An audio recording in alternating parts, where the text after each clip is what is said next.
कम से कम सदन को गुमराह ना करे माननीय मंत्री जी, ये हम आपको बोलना चाहते हैं महोदय। और साइबर अपराधी कोई आज का नहीं है महोदय, 2014 में भी थे और 2019 में भी थे, आंकड़े भी उनको देख लिया जाए महोदय।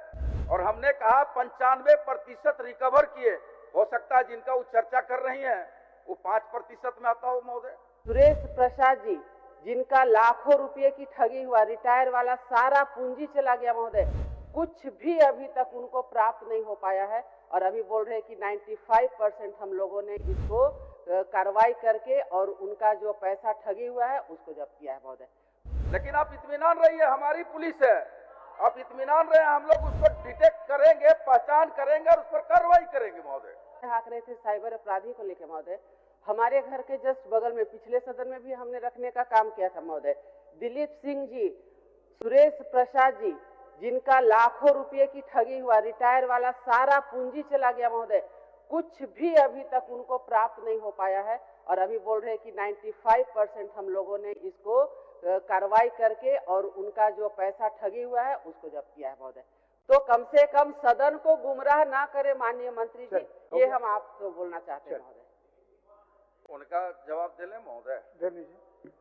माननीय सदस्य की जो चिंता है, इस साइबर अपराध में हमने कहा कि 95% रिकवर हुआ है, डिटेक्ट हुआ है, उसकी चिन्हित हुआ है, वो चिन्हित कर दिया गया है महोदय हमारा डिपार्टमेंट, हमारी पुलिस की ओर से। और साइबर अपराधी कोई आज का नहीं है महोदय, 2014 में भी थे और 2019 में भी थे, आंकड़े भी उनको देख लिया जाए महोदय। और हमने कहा 95% रिकवर किए, हो सकता है जिनका वो चर्चा कर रही हैं वो 5% में आता हो महोदय। लेकिन आप इत्मीनान रहिए, हमारी पुलिस है, आप इत्मीनान रहे, हम लोग उसको डिटेक्ट करेंगे, पहचान करेंगे और उस पर कार्रवाई करेंगे महोदय। दूसरा जो इनका माननीय प्रश्नकर्ता का जो विषय था महोदय, विषय यह है कि महोदय कहां कहां पर प्रशिक्षित पोस्टिंग किया गया है महोदय, किन किन पदाधिकारियों को किया गया है महोदय। ये नियमित प्रक्रिया है डिपार्टमेंट की। अगर किसी पदाधिकारी को हमने कहीं किसी साइबर थाने में पोस्टिंग किया, उनकी कार्य करने की शैली बेहतर न हो तो उसको बदल दिया जाता है महोदय। तो डिपार्टमेंट अपना आंतरिक अंगेक्षण के आधार पर वो काम करती है महोदय। लेकिन माननीय सदस्य को मैं अपनी ओर से आश्वस्त आपके माध्यम से कराना चाहता हूं महोदय कि हमारा डिपार्टमेंट दक्ष और कुशल लोगों को, निपुण लोगों को ही बहाल किया है महोदय। अब रह गया सूची वो मांग रहे हैं महोदय, समयबद्ध तरीके से अगर उनको कहीं पर दिक्कत है, किस थाने में स्पेसिफिक बताएं, पूरे राज्य का देना मुश्किल है महोदय। अगर उनको स्पेसिफिक कोई जगह की मांग है, चाहते हैं किस जगह पर कौन है, तो हम सूची उपलब्ध करा देंगे महोदय। जामताड़ा का मांग रहा हूं माननीय मंत्री जी। और ये मैं जानना चाहता हूं कि जन जागरण का कार्यक्रम आपका कहां कहां चल रहा है, इसकी जानकारी हम लोग को मिलना, ये तो हम लोग का माननीय सदस्यों का अधिकार है।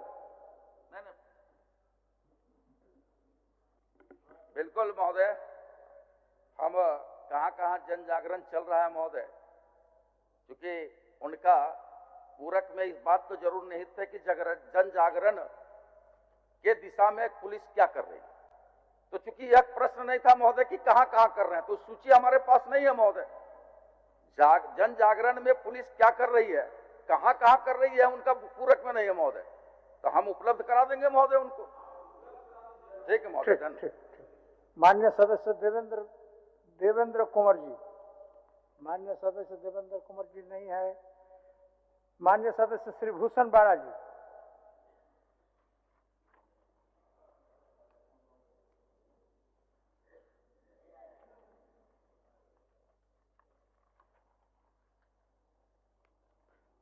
भूषण बाड़ा जी राजेश कच्छप। माननीय सदस्य राजेश कच्छप जी, राजेश जी आए हैं? आए सर। चलिए सर प्रणाम सर, नहीं देखे प्रणाम। नहीं, सुविधा है आपका, आपको कहीं बाहर जाने की आवश्यकता नहीं है, इसीलिए आप राज्य में उपलब्ध है। चलिए सर, सर ये बड़ा गंभीर मामले हैं सर कि इस राज्य को और पूरे हर राजनीतिक दल सर, जितने ब्यूरोक्रेट्स हैं सर, ST SC की बात उनके जुबान पे रहती है कि सर उनका कल्याण होना चाहिए। मैं सिर्फ इतना सर जानना चाहता हूं सर कि मैंने विगत 2023 में भी सर वो बैकलॉग को लेकर अल्पसूचित प्रश्न किया था और उस टाइम के माननीय संसदीय कार्य मंत्री आलमगीर आलम सर ने एक आश्वासन दिया था कि एक विधानसभा की कमेटी बनाई जाए। मैंने जो डिमांड किया था उसमें आश्वासन भी दिया गया था सर, लेकिन सर वो कमेटी सर वो फंक्शनल नहीं हो पाया। तो मैं सदन के माध्यम से सरकार से सिर्फ इतना जानना चाहता हूं कि जो है कि बैकलॉग जो आपने जवाब दिया है, आपने जो जवाब दिया है हर बड़ा सिलसिलेवार दृष्टिकोण, मैं इसी को तो लागू करवाना चाह रहा हूं। जो जवाब आप दिए हैं, लेकिन ये हो नहीं रहा है, ये हो नहीं रहा है, उसका पुख्ता प्रमाण मेरे पास में है। और ये सिर्फ एक विभाग का नहीं है महोदय, चाहे हम बिजली विभाग में चले जाएं, चाहे हम यूनिवर्सिटीज में चले जाएं, चाहे हम पेयजल में चले जाएं, चाहे हम स्वास्थ्य में चले जाएं, बैकलॉग के नाम से महोदय ये हमेशा से ही मतलब उनको उनका जो हक हुकूक है वो हम नहीं दे पा रहे। तो सिर्फ इतना जानना चाहता हूं सदन के माध्यम से सरकार से कि आने वाले दिनों में क्या इन त्रुटियों को सुधारते हुए हम उनको नौकरियों में उचित स्थान देने का प्रयास करेंगे या देंगे, मैं इतना ही जानना चाहता हूं। माननीय मंत्री जी। अध्यक्ष महोदय, माननीय सदस्य जिन संवैधानिक धाराओं का उल्लेख करते हुए बैकलॉग वैकेंसी एसटी, एससी और ओबीसी के बारे में इन्होंने जानकारी चाहे कि उन वर्गों के लिए जो बैकलॉग है उनकी नियुक्तियां हो, एक कमेटी बना करके पिछले सदन में भी इनका कहना है कि हमने उठाया। लेकिन हम लोग ने स्पष्ट किया है अध्यक्ष महोदय, झारखंड पद एवं सेवाओं की रिक्तियों के आरक्षण अधिनियम 2001 के आलोक में हम लोग ने स्पष्ट लिखा है। और ये बात सही है अध्यक्ष महोदय कि आरक्षण की काउंट किया जाता है। मान लीजिए कि 100 वैकेंसी है तो उसमें यू आर अनरिजर्व कितना है और कैटेगरी कितना है। यदि 50-50 है तो उसमें बैकलॉग नहीं बनेगा। यदि उसमें 60 रिजर्व कैटेगरी के आएंगे और अनरिजर्व के 50 आएंगे तो उसमें 10 बैकलॉग की सीटें आएगी। तो जो भी अधियाचना जाती है अध्यक्ष महोदय तो वो पूरे पारदर्शिता के साथ विभागों का जाता है, तो उसमें बैकलॉग का अलग से विज्ञापन आता है और बाकी रिक्तियों का अलग से जाता है। इसलिए बैकलॉग का इतना, जैसे माननीय सदस्य के द्वारा बताया गया कि 2026 तक कोताही बरती गई, जिस कारण से रिक्तियों की संख्या 50,000 की आंकड़ों को पार कर गई है। लेकिन अभी हमारी जो सरकार है लगातार नियुक्तियां कर रही है और नियुक्तियों के लिए अधियाचना भेजी जाती है प्रत्येक विभाग की तरफ से, उसमें बैकलॉग और रिक्तियों को देखा जाता है अध्यक्ष महोदय। इसीलिए हमको ये समझ से परे है कि 50,000 बैकलॉग कैसे हो सकता है, क्योंकि ये सिस्टम बना हुआ है। और यदि बैकलॉग और इसको आप छुपाते हैं तो दंडनीय अपराध माना गया अधिनियम के हिसाब से। इसीलिए इसमें तथ्यता की सही नहीं। यदि किसी विभाग में स्पेसिफिक रूप से माननीय सदस्य को लगता है कि वहाँ है तो लिखित रूप से देंगे, तो इसको हम लोग दिखवा लेंगे विभागीय स्तर से और अधिनियम के आधार पर कि बैकलॉग है कि नहीं।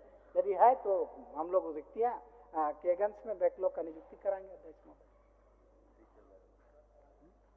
अध्यक्ष महोदय, मैं सिर्फ अभी तत्काल एक 2016 जेटेट पास का एक उदाहरण मैं प्रस्तुत कर रहा हूँ। लिखने से नहीं ना होगा। माननीय सदन को मैं अवगत कराना चाहता हूँ कि 2016 जेटेट पास जो अभ्यर्थी थे, जो टेट पास, उनको माननीय उच्च न्यायालय ने 9,000 नियुक्तियों का आदेश दिया।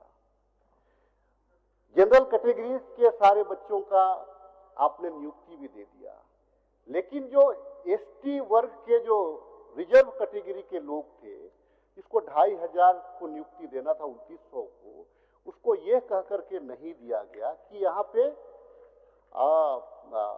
अध्यक्ष महोदय कि ये अभ्यर्थी नहीं मिले, अभ्यर्थी की अनुपलब्धता या योग्य नहीं होने के कारण उनको नहीं कराया गया।